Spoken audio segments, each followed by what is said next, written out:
ജാതി വിവേചനം നടക്കുന്നതായി റിപ്പോർട്ടർ ടിവി വാർത്ത പുറത്തു കൊണ്ടുവന്ന കോഴിക്കോട് പേരാമ്പ്ര ചേർമല കോളനിയിൽ സിപിഐഎം പൊളിറ്റ് ബ്യൂറോ അംഗം പിണറായി വിജയൻ സന്ദർശനം നടത്തി. പൊതുസമൂഹം നേടിയ വികസനത്തിനൊപ്പമെത്താൻ സാംബവ കോളനിക്ക് പറ്റിയില്ലെന്നും എന്നാൽ ജാതി വിവേചനം ശ്രദ്ധയിൽപ്പെട്ടിട്ടില്ലെന്നും പിണറായി പറഞ്ഞു. നവകേരള മാർച്ചിന്റെ ഭാഗമായി പേരാമ്പ്രയിലെത്തിയപ്പോഴാണ് പിണറായി വിജയൻ ചേർമല സാംബവ കോളനി സന്ദർശിച്ചത്. കോളനിയിലെ വിദ്യാർത്ഥികൾ പിണറായിയെ പൂക്കൾ നൽകി സ്വീകരിച്ചു. കോളനി നിവാസികൾ നിവേദനവും നൽകി. ഇടതുപക്ഷത്തിന്റെ പ്രവർത്തന ഫലമായി ഏറെ മുന്നോട്ടു പോയിട്ടുണ്ടെങ്കിലും പൊതുസമൂഹം നേടിയ വികസനത്തിനൊപ്പമെത്താൻ സാംബവ കോളനിക്ക് കഴിഞ്ഞിട്ടില്ലെന്ന് പിണറായി വിജയൻ പറഞ്ഞു. പലരുടെയും വീടുകൾ താമസയോഗ്യമല്ല എന്ന സ്ഥിതിയും നിലനിൽക്കുന്നുണ്ട്. അപ്പോൾ അവയെ വാസയോഗ്യമാക്കുക എന്നത് വളരെ പ്രധാനപ്പെട്ടതാണ്. കോളനി നോക്കിക്കണ്ട ശേഷം പിണറായി വിജയൻ പേരാമ്പ്രയിലേക്ക് മടങ്ങി.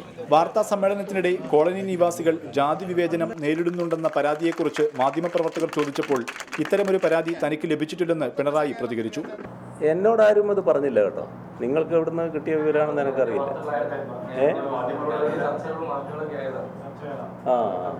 എന്നോട് ഇപ്പം അത് പറഞ്ഞില്ല.